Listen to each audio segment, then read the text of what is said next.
అంటే సంవత్సరంన్నర కాలం నుంచి కష్టపడుతున్నారు, మీరు సంబరాలు చేసుకుంటున్నారే. మరి అంతకంటే ముందు నుంచి బీసీ సంఘ నాయకులు కానివ్వండి, లేకపోతే బీసీలో వేరే వేరే ఇతర సంఘ నాయకులు అందరూ కూడా వాళ్ళందరూ కష్టపడలేదంటారా? వాళ్ళందరూ కూడా మాకు మద్దతుగానే ఉన్నారు. ఇలా ఆర్కృష్ణ ఇలాంటి పెద్ద మనిషి కూడా మాకు మద్దతుగానే వచ్చిండు కదా. మనం ఆదరణ జరిగినప్పుడు కానీ, లేకుంటే రైతులో మేము పిలుపునిచ్చినప్పుడు కానీ, అంత పెద్ద మనిషి కూడా బీసీ ఉద్యమాలను మొదటి నుంచి వెళ్ళి సంఘటితం చేసినటువంటి అట్లా అంత పెద్ద మనిషి కూడా మాతో ఉన్నాడు. ఈ రోజు కవిత గారు బీసీ ఉద్యమంలోకి వస్తే నువ్వు ఎందుకు వస్తావు, నువ్వు బీసీ అయితేనే బీసీ ఉద్యమం చేయాలని చెప్పేసి ఎక్కడ రాజ్యాంగంలో చెప్పబడ్డా? కానీ ఇంతకు ముందు ఎప్పుడు కూడా బీసీల గురించి ఎక్కడ కూడా మాట్లాడలేదు. బీఆర్ఎస్ లో ఎమ్మెల్సీ కవిత అప్పుడున్న టైంలలో ఎక్కడ మాట్లాడలేదే. తనకు మాట్లాడేటువంటి అవకాశం రాలేదు. ఎందుకు రాలేదు అని అంటే తను మా పార్లమెంటుకు ప్రాతినిధ్యం వహిస్తూ ఉన్నది.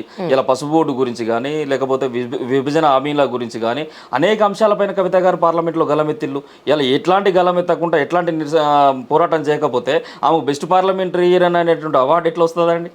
ఇలా అనేక పోరాటాలు చేసింది. ఇలా మేము కేవలం బీసీల సంబంధించిన సమస్యను ఇవాళ ఒకరోజు తీసుకుని, ఇది ఒక్కటే సమస్య కాదు, మాకు మహిళలకు సంబంధించిన బిల్లు గురించి మేము పోరాటం చేసినాం. అదేవిధంగా అంబేద్కర్ సంబంధించినటువంటి విగ్రహాన్ని అసెంబ్లీలో పెట్టాలని చెప్పేసి 42 గంటల దీక్ష చేసినాం.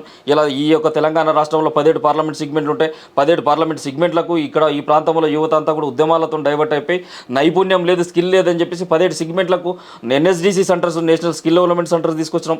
ఇప్పుడు బీఆర్ఎస్ పార్టీ అధికారంలో ఉన్నప్పుడు కూడా మేము రైతులకు ఒకవైపు కేసీఆర్ గారి ప్రభుత్వం రైతు బంధు, రైతు బీమా ఇస్తున్నప్పుడు కూడా ప్రభుత్వంతో పట్టింపు లేకుండా మేము 369 మంది రైతులను అడాప్ట్ చేసుకుని వాళ్ళకు మేము పెన్షన్ ఇచ్చినటువంటి సంస్థ మాది. ఇలా రైతుల పక్షాన, ఇటు బీసీల పక్షాన, ఇటు మహిళల పక్షాన, ఇటు యువకుల పక్షాన, విద్యార్థుల పక్షాన అన్ని విధాలుగా మేము చేస్తున్నాం. ఇలా నీకు బీసీ ఉద్యమంతో సంబంధం లేదనంటే ఒక దీర్ఘకాలికమైనటువంటి ఆలోచనలు ఉన్నటువంటి వాళ్ళు, ఓ బ్రాడ్ నాలెడ్జ్తో ఉన్నటువంటి వాళ్ళు, ఈ తెలంగాణకు ఒక దిక్సూచిగా రేపు భవిష్యత్తు రాజకీయాలను శాసించేటువంటి వాళ్ళు, వీళ్ళకి ఒక పెద్ద ఆలోచన ఉంటుంది.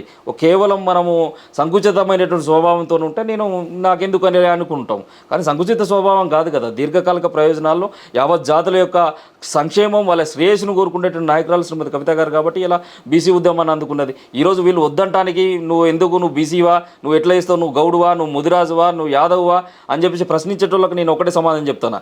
ఏది అయినప్పటికీ కూడా శ్రీమతి కవిత గారు రేపు భవిష్యత్తు దిక్సూచి